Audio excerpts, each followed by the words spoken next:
Hi there, Aquarius. Welcome to your tarot reading. So, first of all, let me see here.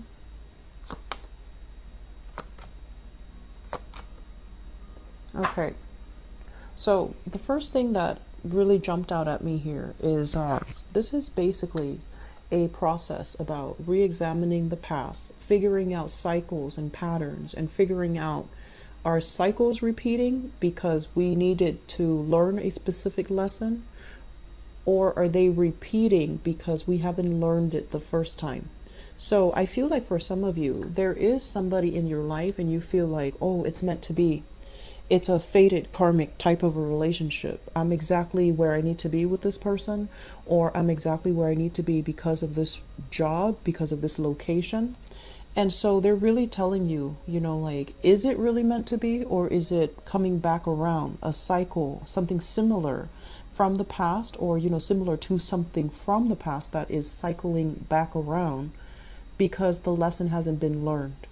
And so I feel like you're kind of in a space where you're taking it and running with it, and you're not really sure if it's meant to be or if it's something that you're still trying to learn.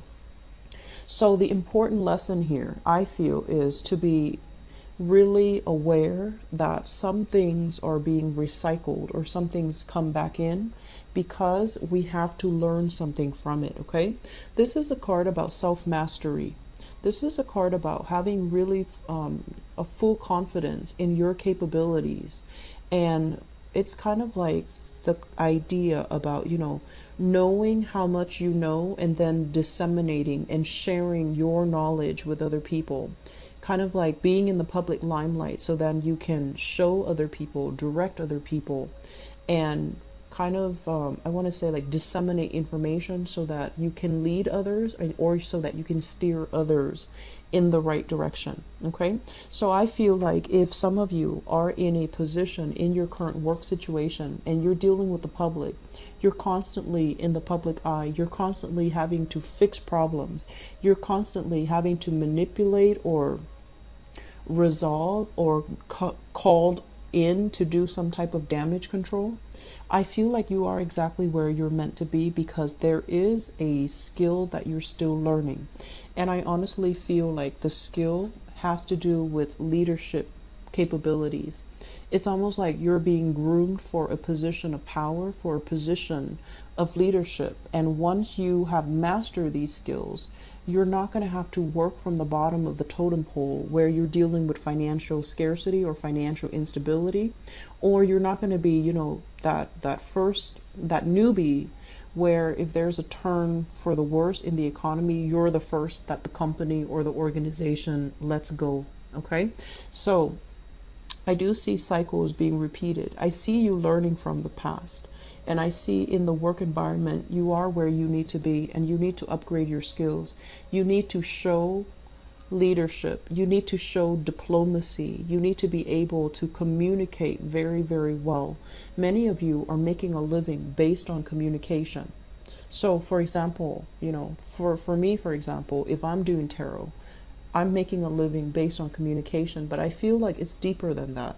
I feel like it's leadership and communicating in a way where there is no confusion about what you're trying to say. Being very firm, but being very diplomatic, which is a fine line that might be difficult for many Aquarius people.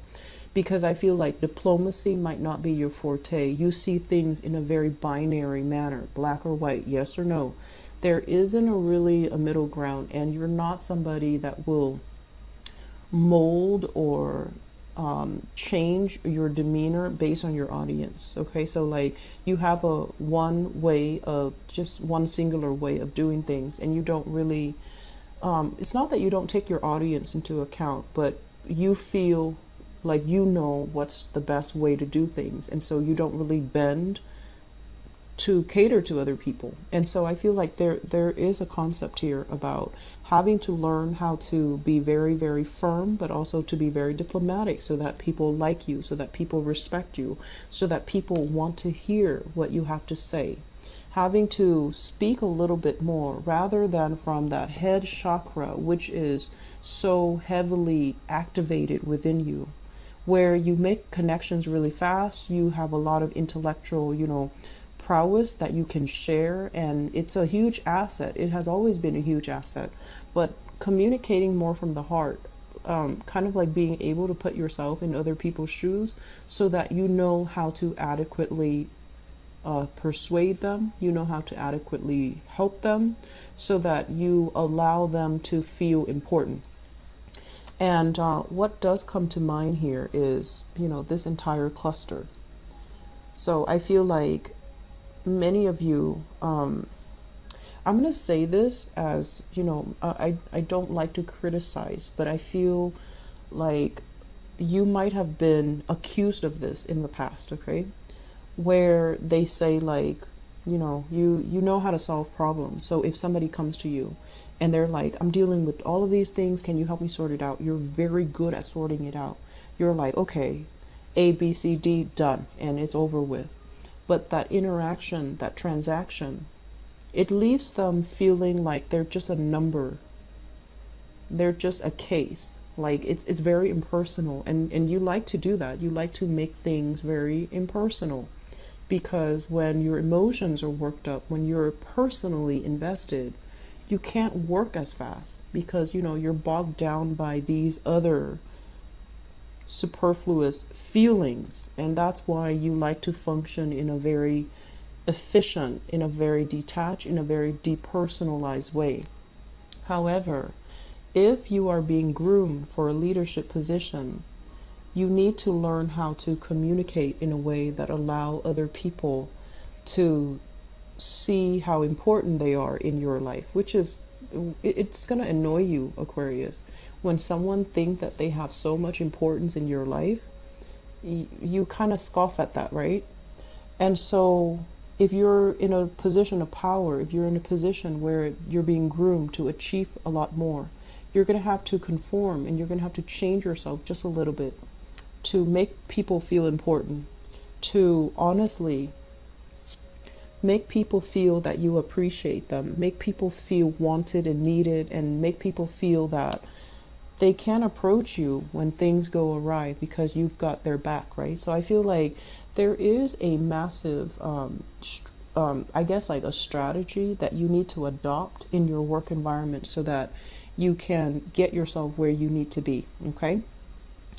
This card came out here, and it shows up here King of Wands in the reverse position. Let me talk about this as an energy first. This is a card about somebody that is in a supervisory, in a managerial position. They wield a lot of power. They don't even have to, get up from their throne. They have minions doing the work for them. And when it shows up in the reverse position, you're a very hands-on type of person. You like to get out there, be on the front of that battlefield to do the work. You don't mind getting your hands dirty. You learn through experiencing it. So for you to be working behind the scenes, directing people, telling people what to do, that's not really your style. You take a very egalitarian stance when it comes to hierarchy, when it comes to office politics. You don't like to be, if you're a leader, you don't like to be on your pedestal directing other people. You want to be kind of like in the trenches, working alongside other people. And you yourself, you're very independent. I don't feel you would be okay with delegating, because there is deep down this sense of I can do it best. And if I delegate, somebody's going to mess up. If I give them, something to do, they're going to mess up. So I need to be careful, and I just need to do it myself. So the point here is learn to delegate, learn to be more of, learn to ease up a little bit, learn to sit back, and especially, show appreciation, because I feel like that's going to allow a lot of people, you're going to be able to win a lot of people over to your side, okay? I'm sensing there is a work environment here where you are outstanding, like you're shining. People are noticing that. They're noticing these leadership capabilities within you. But I also feel like you don't want to, uproot this position They might want you to take on more responsibilities and you don't really want to do that. They might make you, manage a team and you don't want to do that because you want to work independently. And so I feel like the energy is you can't really have everything that you want. And so one of the skills that you really need to master for in this work environment for now, for this month, or until, further down the line, until the new year, is learn to make people feel important, okay? Be approachable, and especially show the appreciation. Teamwork is really important. And you are very other oriented, you're very team oriented. But I also feel there's this energy here about I don't want to delegate because I don't want other people to mess up. I want to do it right and I want to do it my way. So that sense of independence, I feel like it needs to be curbed a little bit, okay? So moving forward, what I have here, let's look at this entire spread. So first of all, I feel like these are relationship partners. For many of you, we have here a fire sign, Sagittarius, Aries, Leo, Sun, Moon, or Rising. And this might be somebody that you have separated from, okay? You are moving on with your life. Life is looking very sweet, prosperous, and things like that. I feel like the world is opening up to you. But I feel like every once in a while, you still think about this person. You still think, you still want to know whether or not they're okay. You're still very much emotionally in tune with that person. And you want them to be okay. But I feel like there was a lot of hurts and possibly betrayal in the past associated with this fire sign. It can be Sun, Moon, or Rising. And I feel like they might have made promises to you. They might have distorted the truth when they talk to you. They might have, I'm sensing like they might have just been outright deceitful. And so you've left this person behind. You have a new person coming into the picture. I have here a water sign, so Queen of Cups. Pisces, Cancer, Scorpio, Sun, Moon, or Rising, and this can be male or female. Basically, this energy is somebody who's a lot more genuine, okay? Like very sincere, loves completely, and I feel like this person is somebody that is very nurturing, very loving, very caring. They know how to rough it out when things get hard. They know how to calm you down, and they have a very stabilizing influence in your life. So many of you are involved with this person. And I'm also sensing as well that you might see a relationship with this person as something that is, it's okay, but is it the best? So once again, we're trying to figure out, how is this going to work? There might be an element of distance between the two of you. There might be like a lot of obligations from their end. I'm sensing you're dealing with somebody who is like very emotionally up and down. Okay, they might have a lot of things they're juggling. They might have 2 jobs. They might have a lot of financial responsibilities. And so it's hard for the two of you to form a relationship together. I'm feeling as well with this Queen of Cups, it could also be your energy for this month where you're feeling very proud of yourself. You're feeling of your proud accomplishments. You're feeling, really good about the positive reception and the attention that you're getting in the work environment, but your financial situation, your money, is not like it's not comparable to all the skills, all the knowledge, all the good work that you bring to this work environment. So I feel like you might be shortchanged financially. You're putting in a lot of work. You're very irreplaceable, but financially, you're not being compensated what you feel you deserve.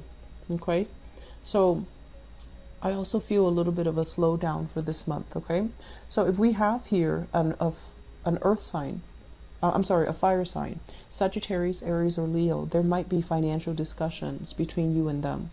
And if you have children with them, there's going to be a discussion about, financially providing for children as well. If you share children with a water sign, there might as well, water sign from the past even, I feel like there's going to be some discussions about money. There's some discussion about money that is not being paid out, money that was promised, but for whatever reason, it is being stalled, okay? My advice is, Aquarius, don't be naive, okay? Don't be naive. I feel like you have a big heart, you have a good heart, and you do see the best in people. But I feel like if it happens over and over and over again, and we're talking about cycles here, why do people come back? Why do the same energies happen, you know, with different people? It's because there's patterns, or there are cycles, or there are lessons that you haven't really learned. And so if this sounds familiar, I feel like the important lesson is don't be naive. Look at the situation in realistic focus. Don't see what you want to see, because somebody is kind of like pulling a fast one over you. So it's really important to dig a little bit deeper, do your proper research, assess a situation as honestly as you can, and don't be so quick to come to the aid and the assistance of someone just because you feel like, oh, they're in a jam, or you feel like, oh, they can't really do it. I wanted it done right, so I'm going to step in. Let them learn things their way, okay?